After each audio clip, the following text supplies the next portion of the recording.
Hello everyone, welcome back to Learn Express. तो दोस्तों, पिछली क्लास में हम एक्सरसाइज 3.2 के पहले सेक्शन के ये जितने भी सवाल हैं ये सारे सवाल लगा चुके हैं। आज हम लगाने वाले हैं इसके आगे के यानी क्वेश्चन नंबर 2 के सवाल। तो चलिए फिर बढ़ते हैं हम अपने क्वेश्चंस की तरफ। देखिए, दूसरा क्वेश्चन यानी हमें दूसरा सेक्शन स्टार्ट करना है। पहले सेक्शन के तो सारे सवाल हम लगा चुके हैं। दूसरा सवाल क्या है?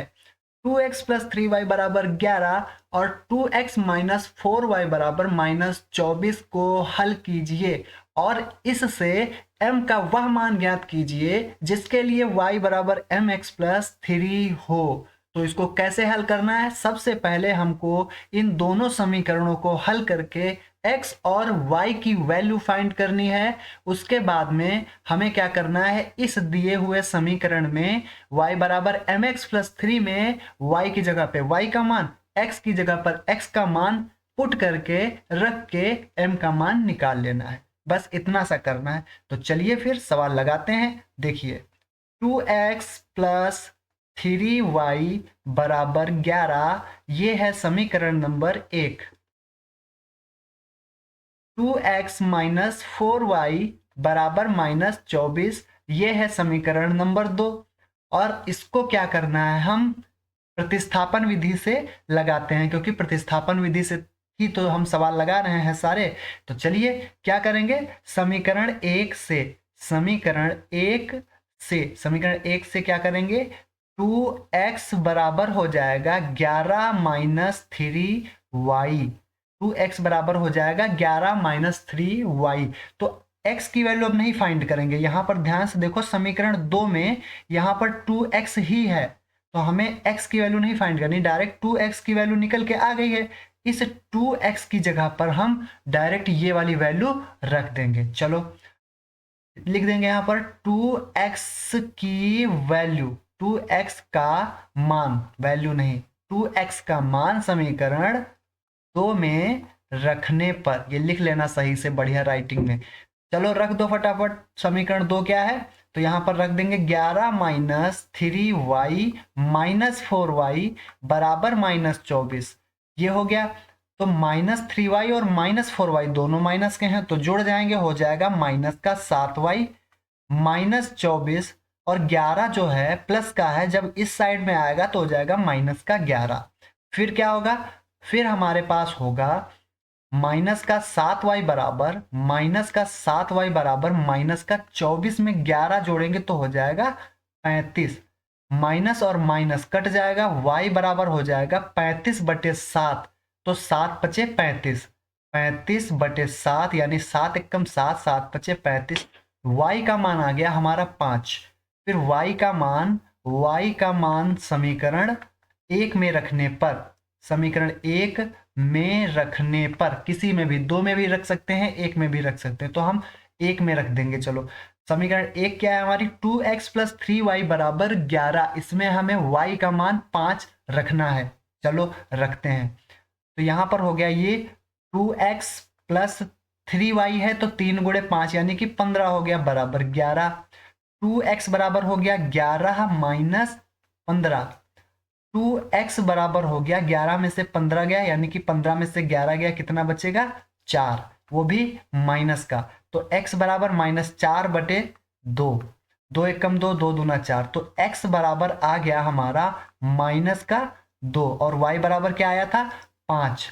ठीक है, अब इस मान को, x और y के मान को हमें किस में रखना है, समीकरण 3 में। इसमें ये y बराबर mx प्लस c। अब यहां पर लिखेंगे, अब y बराबर mx प्लस 3।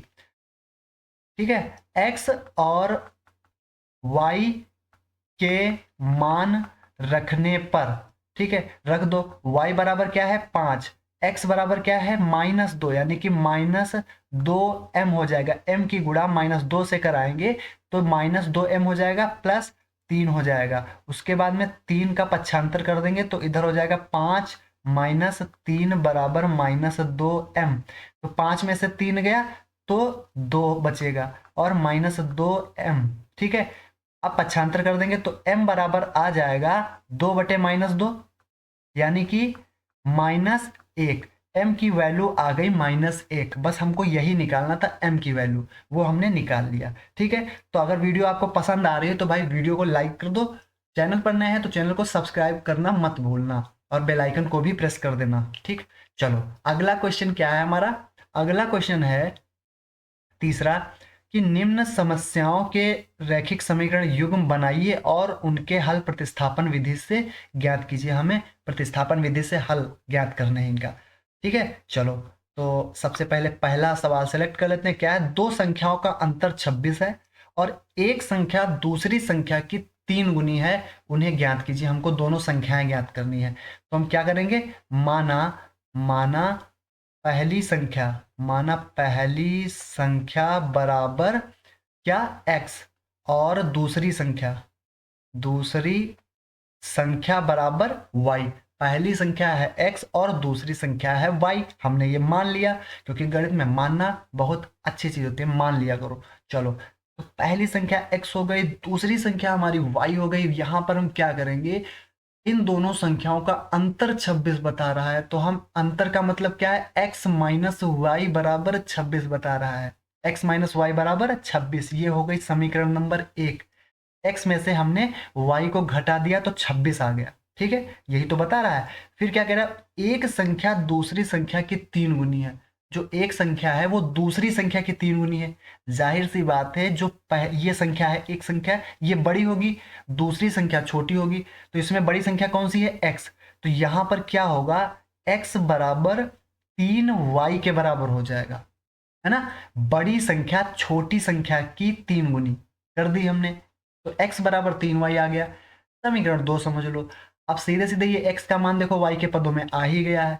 अब क्या करना है, समीकरण 2 से x का मान समीकरण 1 में रखने पर रख देंगे। तो x का मान क्या, 3y रख दिया, माइनस वाई कर दिया, बराबर 26 कर दिया। 3y से y चला गया तो 2y बराबर 26। तो यहां से y बराबर 26/2 यानी कि 13 आ गया। कितना आ गया, 13 आ गया यहाँ पर। यही हमारा क्या हो गया, अरे आंसर थोड़ी हो गया यार, ये एक संख्या हो गई। अब ये मान उसमें रखो समीकरण में, समीकरण 2 में रख दो। चलो, y का मान समीकरण 2 में रखने पर लिख लेना, तो क्या होगा, x बराबर 3 × 13। भाई y का मान हमने रख दिया, x बराबर 13×3 = 39। तो x की वैल्यू क्या आ गई, 39, और y की वैल्यू 13। पहली संख्या हमारी 39 हो गई, दूसरी संख्या हमारी 13 हो गई। अब आ गया आंसर, है ना। चलो अगला क्वेश्चन हम देखते हैं। दो संपूरक कोणों में बड़ा कोण छोटे कोण से 18 डिग्री अधिक है। सबसे पहली चीज, संपूरक कोण क्या होते हैं। संपूरक कोण ऐसे दो कोण जिनको अगर जोड़ दिया जाए तो 180 डिग्री उनका योग आना चाहिए, वो होते हैं संपूरक कोण। चलो तो हम कोण मान लेते हैं। माना माना बड़ा कोण, ठीक है, माना बड़ा कोण बराबर x डिग्री और छोटा कोण बराबर y डिग्री, ये हमने मान लिया। फिर क्या, ये संपूरक कोण है, तो संपूरक जब कोण है तो क्या होगा, इनका योग 180 डिग्री होना चाहिए। क्यों होना चाहिए, क्योंकि ये संपूरक कोण है। ठीक है, फिर क्या है, बड़ा कोण छोटे कोण से 18 अधिक है। जो बड़ा वाला कोण है वो छोटे वाले कोण से 18 अधिक है। तो कर दिया हमने ये चीज। बस अब क्या करना है, समीकरण 1 ये हो गई, x प्लस वाई बराबर 180। समीकरण 2 ये हो गई। समीकरण 2 में देखो ऑलरेडी x का मान निकल आया है, y प्लस 18। अब ये वाला मान उठा के हमको समीकरण 1 में रख देना है, तो वही चीज आपको लिख लेनी है। समीकरण 2 से x का मान समीकरण 1 में रखने पर, राइटिंग पे मत जाना मेरे भाई, राइटिंग पे मत जाना, सवाल को समझो और लगाओ। ठीक है, समझ लेना। चलो रख दो फटाफट उसमें समीकरण 1 में। तो x की जगह पर हमें क्या रखना है, y प्लस 18, और प्लस y पहले से है और बराबर 180 है। तो y और y मिलकर हो गया 2y बराबर 180, और इस 18 का पक्षांतर करके हम इधर ले आएंगे तो माइनस का 18 हो जाएगा। तो हमारे पास क्या आ जाएगा, 2y बराबर 180 में से 18 हमें माइनस करना है, तो कितना बचेगा? 10 में से 8 गया 2, और 7 में से 1 गया 6 और 1, 162 बचेगा। तो y बराबर हो जाएगा 162 बटे 2, 2 एक कम 2, 2 अठे 16, 2 एक कम 2, तो y बराबर आ गया 81 डिग्री। ठीक है, y का मान समीकरण समीकरण 2 में रखने पर, ठीक है, अब समीकरण 2 में हमें y का मान रखना है, रख दो। समीकरण 2 हमारी क्या है? हमारी समीकरण 2 है x बराबर y प्लस 18। y का मान हमने 81 निकाल लिया है और प्लस 18 कर देंगे, तो x बराबर आ जाएगा कितना? 81 में जोड़ दो फटाफट 18, 8 एक 9 हो गया, 8 एक 9 हो गया 99 डिग्री। तो हमारा बड़ा कोण जो है वो 99 डिग्री का है, छोटा कोण जो है वो 81 डिग्री का है। आ गया आंसर। चलो ठीक है, अगला क्वेश्चन लगाते हैं। अगला क्वेश्चन हमारा है, एक क्रिकेट टीम के कोच ने 7 बल्ले तथा 6 गेंदें 3800 रुपये में खरीदी। बाद में उसने 3 बल्ले तथा 5 गेंदें 1750 में खरीदी। प्रत्येक बल्ले और प्रत्येक गेंद का मूल्य क्या है? हमें प्रत्येक बल्ले और प्रत्येक गेंद का मूल्य निकालना है, तो हम यही चीज मान लेंगे। क्या मानेंगे? माना माना प्रत्येक प्रत्येक बल्ले का मूल्य बराबर x रुपए, और प्रत्येक गेंद का मूल्य बराबर y रुपए। ठीक है, अब यहां पर देखो, सबसे पहली चीज क्या कह रहा है? 7 बल्ले, यहां पर लिख देंगे प्रश्नानुसार। प्रश्नानुसार क्या है? 7 बल्ले तथा 6 गेंदें। 7 बल्ले हैं, एक बल्ले की कीमत x रुपया, 7 बल्ले की कीमत 7x रुपया, प्लस 6 गेंदों की कीमत कितनी होगी? एक गेंद की कीमत y रुपया, तो 6 गेंदों की कीमत 6y रुपया। और ये कितने रुपए टोटल हो गए? बल्ले के रुपए और गेंद के रुपए मिलाकर 3800। तो 7x प्लस 6y बराबर हो गया 3800। उसके बाद में उसने 3 बल्ले तथा 5 गेंदें 1750 में खरीदी। 3 बल्ले यानी कि 3x, और 5 गेंदें यानी कि 5y कितने में खरीदी? 1750। ये हमारे सामने दो समीकरण बन गए। अब इनको हल कर लेना है और हमें x और y का मान निकाल लेना है, वही हमारा आंसर होगा। बस चलो फटाफट निकालते हैं। देखो यहाँ पर ये हो गई समीकरण नंबर 1, ये हो गई समीकरण नंबर 2। तो क्या होगा? 7x प्लस 6y बराबर, यहाँ पर लिख लेना है समीकरण 1 से, है ना? समीकरण 1 से 7x प्लस 6y बराबर 3800 है, तो 7x बराबर हो जाएगा 3800 माइनस 6y, हो गया। ठीक है, अब x बराबर क्या हो जाएगा? 3800 माइनस 6y बटे में हो जाएगा 7। ये x की वैल्यू आ गई। x की वैल्यू समीकरण 2 में रखने पर, क्योंकि ये हमने समीकरण 1 से निकाली है, अब समीकरण 2 में इसकी वैल्यू रख देंगे। समीकरण 2 हमारा है 3x प्लस 5y बराबर 1750, यानी 3 गुणे 3800 माइनस 6y और बटे 7, और ये x की वैल्यू रख दी, और प्लस 5y बराबर 1750 मैं कर दिया। फिर क्या करेंगे? फिर गुणा कर देंगे, और क्या करेंगे? कटेगा तो है नहीं 3 और 7 कुछ, तो गुणा कर देंगे सीधे सीधे। तो क्या हो जाएगा? 3 0 m 0, 3 0 m 0, 3 अट्ठे 24 का 4 2, 3 3 9 2 11, 11,400 आ गया। और 3 की गुणा माइनस 6y से कराएंगे तो 18y आ जाएगा, बटे में 7 होगा, लेकिन हर बराबर कराने लगे हाथ तुरंत, तो 7 पचे 35, सो y कर दिया, और बटे में 7 आ गया, तो इसकी गुणा उधर दूसरी साइड में करा देंगे 7 से। तो 7 0 m 0, समझ में आ रहा? 7 जब इसके पूरे के बटे में आ जाएगा ना, तो इसकी क्रॉस मल्टीप्लाई करा देंगे उधर 1750 में, तो सीधे गुणा ही कराए दे रहे हैं। तो 7 0 m 0, 7 पचे 35 का 5 हासिल आया 3, 7 सती 49, 50 51 52 का 2 हासिल 5, 7 एकम 7 और 5 12, 12 250 आ गया। उसके बाद में अब यहाँ पर क्या है? ये 18y प्लस का 35y, ये माइनस का है, ये प्लस का है, कितना बचेगा? प्लस का बचेगा। कितना बचेगा? 18 दूनी 36, यानी 17 बचेगा, है ना? 17y, वो भी प्लस का, बराबर 11,400 प्लस का है, जब इस साइड में ले जाएंगे तो ये माइनस का हो जाएगा। तो 12,250 से 11,400 माइनस करेंगे तो कितना बचेगा? चलो कहाँ पे माइनस कर, इधर ऊपर माइनस कर लो। 12,250 से हम 11,400 माइनस करेंगे तो कितना होगा? 0 5 और 5 हुआ, और यहाँ पर 12 में से 4 गया 8, और यहाँ पर 0 और 0, 850 बचेगा, है ना, 850।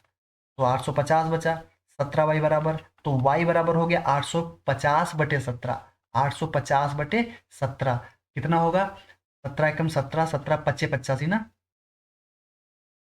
और 0, तो y बराबर कितना आ गया, 50। y बराबर कितना आया, 50। अब जब y बराबर 50 आया है, अब हम x की वैल्यू निकालेंगे। कैसे निकालेंगे, समीकरण एक में इसको रख देंगे। तो y का मान समीकरण एक में रखने पर इसको यहाँ पर मिडल में लगा लेते हैं। देखो क्या होगा, 7x प्लस 6y, यानी 6×5 = 30, 300 बराबर 3800, बराबर 3800, है ना। 7x बराबर 300 उधर ले जाएंगे तो माइनस का हो जाएगा, तो 3800 में से 300 चले जाएंगे तो कितना बचेगा, 3500। तो x बराबर हो जाएगा 3500/7, 7 एकम 7, 7 पचे 35, 0 0, यानी x की वैल्यू आ गई 500। यानी बल्ले की कीमत जो है वो 500 है, और गेंद की जो कीमत है वो 50 रुपए है। ये हमने निकाल लिया जो चीज़ मानी थी, है ना। चलो ये भी सवाल हो गया। चलो अगला देखते हैं, अगला क्या सवाल है अपना। अगला सवाल है अपना कि एक नगर में टैक्सी के भाड़े में एक नियत भाड़े के अतिरिक्त चली गई दूरी पर भाड़ा सम्मिलित किया जाता है। 10 किलोमीटर की दूरी के लिए भाड़ा 105 तथा 15 किलोमीटर के लिए भाड़ा 155 है। नियत भाड़ा तथा प्रति किलोमीटर भाड़ा, देखो जो चीज़ निकालनी है, नियत भाड़ा और प्रति किलोमीटर भाड़ा, दोनों चीज़ें मान लेते हैं हम। क्या माने कि माना माना नियत भाड़ा, नियत भाड़ा, नियत भाड़ा का मतलब होता है कि वो अगर आप रिक्शे में बैठ गए तो देना ही देना है। कितने दूरी के लिए है, अ, मतलब वो देना है, इसके अलावा जो जितने किलोमीटर चलोगे वो अलग से। नियत भाड़ा देने ही देना है, अगर रिक्शे में बैठ गए तो देना ही देना है। तो वो हमने मान लिया x रुपए की नियत भाड़ा, इतना देना ही है अगर बैठ गए, चाहे 1 किलोमीटर जाओ चाहे आधा किलोमीटर जाओ। फिर क्या है, अतिरिक्त, और क्या निकाला, प्रति किलोमीटर भाड़ा। प्रति किलोमीटर भाड़ा हम मान लेंगे प्रति किलोमीटर भाड़ा बराबर y रुपए। अब यहाँ पर क्या कह रहा है, 10 किलोमीटर के लिए 105 रुपए, 10 किलोमीटर के लिए। तो प्रश्नानुसार क्या कह रहा है, 10 किलोमीटर के लिए 105 रुपए है, यानी कि पहला x रुपए नियत भाड़ा, ये तो पड़ेगा ही पड़ेगा। इसके अलावा 10 किलोमीटर का है तो y रुपए प्रति किलोमीटर के हिसाब से पड़ेगा, तो 10 किलोमीटर का 10y हो गया। अब ये दोनों को जोड़ दिया तो ये 105 रुपया हो गया, टोटल 105 के बराबर। समीकरण बन गई एक। फिर इसी प्रकार से नियत भाड़ा तो पड़ेगा ही पड़ेगा, ठीक है। अब 15 किलोमीटर के लिए भाड़ा बोल रहा है, तो 15 किलोमीटर में क्या होगा, 15y कर देंगे प्लस 15y बराबर हो गया 155। ये हो गई समीकरण नंबर 2, ठीक है। अब क्या करना है, अब इसको हल करके देखो, इन दोनों समीकरणों को हल करके, जैसे हम अभी स्टार्टिंग से आपको बताते चले आ रहे हैं, वैसे ही इनको हल करके x और y की वैल्यू निकाल लेंगे, ठीक है। तो मान ले कि कुछ x की वैल्यू आ जाएगी और कुछ y की वैल्यू आ जाएगी। फिर जो x और y की वैल्यू आएगी, फिर हमें क्या करना, एक व्यक्ति को 25 किलोमीटर की यात्रा करने के लिए कितना भाड़ा देना पड़ेगा। तो क्या करना, 25 किलोमीटर का क्या होगा, 25 किलोमीटर का भाड़ा, नियत भाड़ा तो देना ही देना होगा, और साथ में 1 किलोमीटर का 1 किलोमीटर का y, और 25 किलोमीटर का 25y, यानी x प्लस 25y की वैल्यू निकालनी है। तो जब x और y की वैल्यू हम यहाँ पर निकाल चुके होंगे, तो इस समीकरण में हम मान रख देंगे, x की जगह पर x का मान रख देंगे, और प्लस 25 गुणे जो y की वैल्यू आएगी वो हम यहाँ पर रख देंगे। इनकी 25 और उसकी गुणा करके x वाली वैल्यू में जोड़ देंगे, बस आंसर हमारा आ जाएगा, ठीक है। ये आपको काम करना है और कमेंट में बताना है कि कितना आंसर आया है इसका, है ना। चलो अगला देखते हैं। यदि किसी भिन्न के अंश और हर दोनों में 2 जोड़ दिया जाए तो वह भिन्न 9/11 हो जाती है, और यदि अंश और हर दोनों में 3 जोड़ दिया जाए तो वह भिन्न 5/6 हो जाती है। तो हम मान लेते हैं कि अंश अंश बराबर x, हर बराबर y। तो हमारे सामने जो परिमेय संख्या होगी वो x/y होगी। अब क्या कह रहे हैं कि अगर अंश और हर दोनों में 2 2 जोड़ दिया जाता है तो हमें 9/11 प्राप्त होता है। तो ये बन गई समीकरण एक, इसकी गुणा करा देंगे तिर्यक, और फिर x और y वाले पद एक तरफ, मतलब समीकरण टाइप में बना लेंगे। तो ये बन जाएगी समीकरण 1। फिर क्या कह रहा है, अगर अंश और हर में दोनों में 3 जोड़ दिया जाए, यानी x प्लस 3 बटे वाई प्लस 3 कर दिया जाए, तो ये 5/6 के बराबर होगी। इनको भी सेम वैसे समीकरण बना लेंगे, x और y के वैल्यू निकाल लेंगे, भिन्न हमें पता चल जाएगी। बस आसान सा क्वेश्चन है, ज़्यादा कठिन नहीं है। चलो 5 वर्ष बाद, अगला क्वेश्चन, 5 वर्ष बाद जैकब की आयु उसके पुत्र की आयु से 3 गुनी हो जाएगी। 5 वर्ष पूर्व जैकब की आयु उसके पुत्र की आयु की 7 गुनी थी, उनकी वर्तमान उम्र ज्ञात कीजिए, है ना। चलो तो हम क्या करते हैं, जैकब है और उसका पुत्र है, ठीक। तो सबसे पहले क्या करेंगे, माना माना पुत्र की आयु x वर्ष और जैकब की उम्र y वर्ष। दोनों की हमने मान ली कि पुत्र की उम्र x वर्ष है और जैकब की उम्र y वर्ष है। अब क्या कह रहा है, 5 वर्ष बाद जैकब की आयु उसके पुत्र की आयु की 3 गुनी। प्रश्नानुसार, प्रश्न जो कह रहा है उसके अनुसार क्या है, 5 वर्ष बाद। अभी ये वर्तमान उम्र हमने मानी है इनकी दोनों की, तो जैकब 5 वर्ष बाद जैकब की उम्र क्या होगी, पुत्र की उम्र x+5 वर्ष, जैकब की उम्र क्या होगी y+5 वर्ष, है ना। जैकब में 5 वर्ष बाद की पूछ रहा है, तो जैकब की y+5, पुत्र की x+5, ठीक है। और ये बराबर कब होंगे, देखो ये जैकब की उम्र है, जैकब की, ये पुत्र की उम्र, पुत्र की उम्र की 3 गुनी, पुत्र की उम्र की 3 गुनी हो जाएगी, यानी 3 × x+5 बराबर y+5। गुणा करेंगे तो हो जाएगा 3x+15 बराबर y+5। पक्षांतर करेंगे तो हो जाएगा 3x माइनस वाई। 15 को इस साइड में ले आएंगे तो हो जाएगा कितना, माइनस का 15 हो जाएगा, तो 5 - 15 यानी कि -10 बचेगा। ये हो गई समीकरण नंबर 1। फिर क्या कह रहा है, फिर कह रहा है 5 वर्ष पूर्व, यानी कि अब बात कर रहा है x माइनस वाई, यानी ये हो गई पुत्र की आयु। सॉरी, 1 मिनट, इरेज करता हूँ इसको। तो ये हो गया x-5, 5 वर्ष पूर्व की बात कर रहा है तो x-5, ये हो गई पुत्र की आयु 5 वर्ष पहले, और जैकब की उम्र हो गई ये। अब क्या कह रहा है, 5 वर्ष पहले जैकब की आयु पुत्र की आयु की 7 गुनी थी। अब 7 से गुणा कर दो, 7x - 35 बराबर y-5। फिर क्या करेंगे, 7x, वाई को इधर लाएंगे तो माइनस वाई, 35 को उधर ले जाएंगे तो प्लस का 35, और माइनस का 5 पहले से है तो ये बचेगा प्लस का 30। ये हो गई समीकरण नंबर 2। समीकरण 1 और समीकरण 2 को हम आराम से, जैसे अभी बताया था वैसे ही हल करके आराम से हम x और y की वैल्यू निकाल लेंगे। तो ये क्वेश्चन आपको लगाने हैं, ठीक है, क्योंकि लगाओगे अभी समझ में आएगा और अच्छी तरीके से, और जो आंसर है उसको कमेंट भी करना है, ठीक है। चलिए अब नेक्स्ट वीडियो के साथ में मिलते हैं, तब तक के लिए धन्यवाद दोस्तों।